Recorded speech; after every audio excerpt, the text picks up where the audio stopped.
प्यारे बच्चों, शुभाशीष। आप सभी घर में रह के अपना और अपने माता पिता का ध्यान रखें एवं कोरोना वायरस के संक्रमण से अपने को बचाएं। मैं सीमा शर्मा, आज सिलाई की अध्यापिका, आप लोगों को नए टॉपिक पर चर्चा करेंगे। वो टॉपिक है कपड़ों की किस्में। वस्त्र जो होते हैं मनुष्य की विशेष आवश्यकताओं में से एक होते हैं। हम अपने शरीर को सुंदर एवं स्वस्थ बनाने के लिए वस्त्रों का ही प्रयोग करते हैं। जीवन व्यतीत करने और आवश्यकताओं में वस्त्र का महत्वपूर्ण स्थान होता है।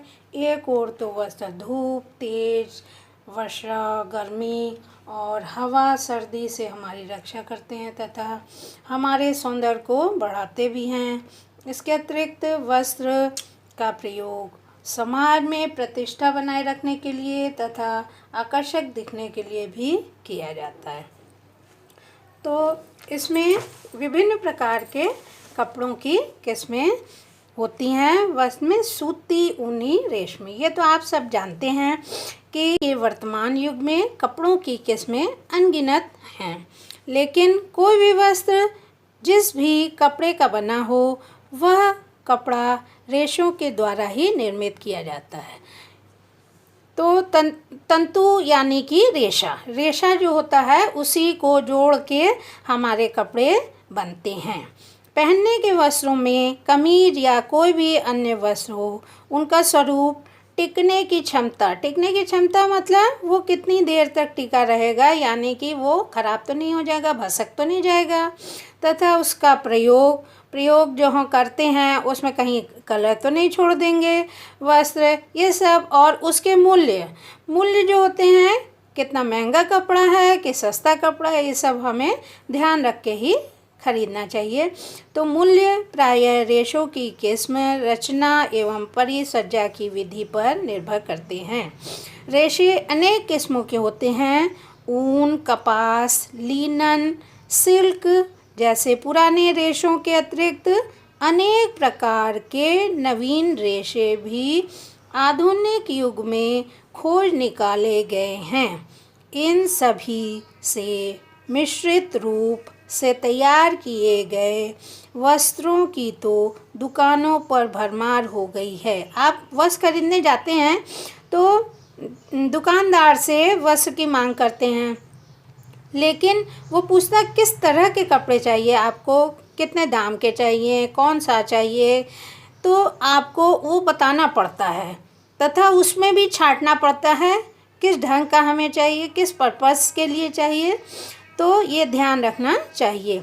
खरीदने वाले को रेशों की परख और जांच कर लेनी चाहिए। जो खरीदने जाते हैं, जैसे आप जाएंगे वस्त्र खरीदने, तो आपको उनके रेशों की जांच कर लेनी चाहिए कि उसके रेशे क्या ठीक हैं।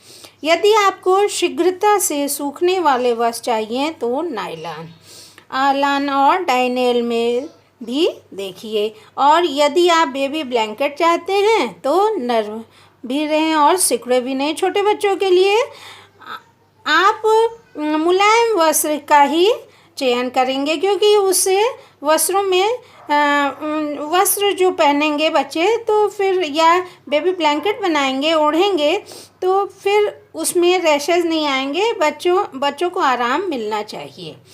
तो डाइनेल का बना हुआ ही लीजिए।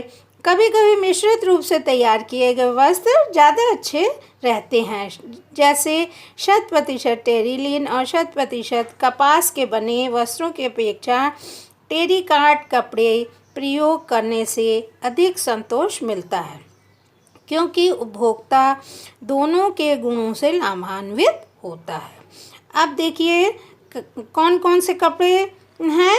रेशमी कपड़ा, ऊनी कपड़ा और सूती कपड़ा, 3 प्रकार के कपड़ों से आप परिचित हैं।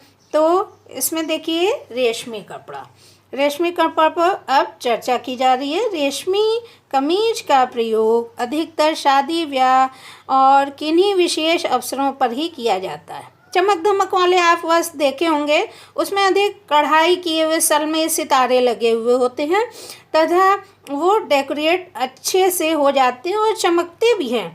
तो ये रेशमी वस्त्रों पे ज़्यादा खिल के आती है और इससे शाइनिंग भी बढ़ती है, फेस में एक रौनक सी आ जाती है। इस प्रकार इस कपड़े से बनी कमीज पर पैसा अधिक खर्च होता है, क्योंकि रेशमी कपड़ा एक तो महंगा होता है और साथ ही इसकी सिलाई भी अधिक लगती है, क्योंकि रेशमी कमीज को सिलने में कठिनाई होती है, क्योंकि वो मुलायम होता है, सरकता जाता है। अतः यह कपड़ा मुलायम होने के कारण सिलने में भी फिसलता है, इसलिए उसमें अधिक पैसा लगता है। कमीज का सूती कपड़ा।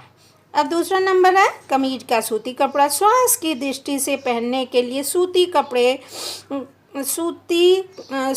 कमीज का सूती कपड़ा सर्वोत्तम है, क्योंकि सूती कपड़ों से शारीरिक त्वचा को किसी भी तरह की हानि नहीं पहुंचती। आजकल जो मौसम है उसमें हम लोग कौन से कपड़े पहनते हैं? सूती कपड़े। ये सूती कपड़े अधिकतर ग्रीष्म ऋतु में पहने जाते हैं, जो हमारे शरीर को आराम पहुंचाते हैं। इसके बाद तीसरा टॉपिक है, क्या है? कमीज का ऊनी कपड़ा।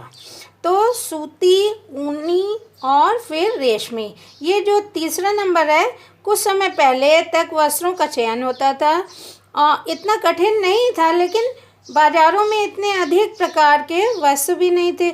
लेकिन अब जो है वस्त्रों की भरमार हो गई है और तरह तरह के किस्मों के कपड़े बाज़ारों में आने लगे हैं। तो वस्त्रोपयोगी रेशों के प्रकार भी कम थे।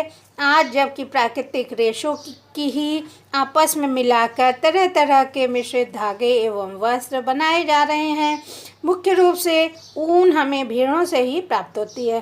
तो जो ऊनी कपड़ा है हमें कहाँ से प्राप्त होता है?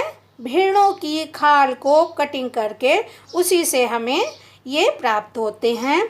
कौन से कपड़े प्राप्त होते हैं? ऊनी कपड़े।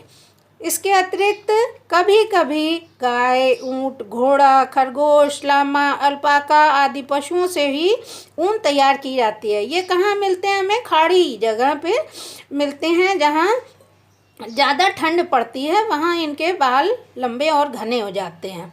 उसी को कटिंग करके ही ऊन तैयार की जाती है। ऊनी वस्त्रों का प्रयोग शीत ऋतु में किया जाता है। जब जाड़ा होता है तभी आप ऊनी वस्त्र पहनते हैं। अब मैं आपको होमवर्क दे रही हूँ। सूती, ऊनी एवं रेशमी कपड़ों की पहचान आप करेंगे। कैसे होते हैं ये कपड़े? सूती कपड़ा, ऊनी कपड़ा और रेशमी कपड़ा, इसमें आपको लगाना है घर में उपलब्ध सूती, ऊनी, रेशमी कपड़ों को गोलाकृति में काटकर अपनी नोटबुक में इसमें आपको चिपकाना है, किसी भी तरह का हो। ये सूती कपड़ा है और इसको ही हम, ये देखिए सूती कपड़ा है, इसमें पहनने में एकदम गर्मी नहीं लगती है और पसीना भी सोखता है। ये आप चिपकाइएगा कॉपी पे कटिंग करके। इसके ये देखिए ऊनी कपड़ा है, इसको पहनने पर इस मौसम में पहनेंगे तो बहुत गर्मी लगेगी, इस मौसम में पहनना ही नहीं चाहिए। इसको पहनने का मौसम कौन सा है? जाड़ा। तीसरा देखिए, ये सिल्क का कपड़ा है, यानी कि रेशमी कपड़ा। ये चिकना होता है, शादी ब्याह में अधिक पहना जाता है। Thank you.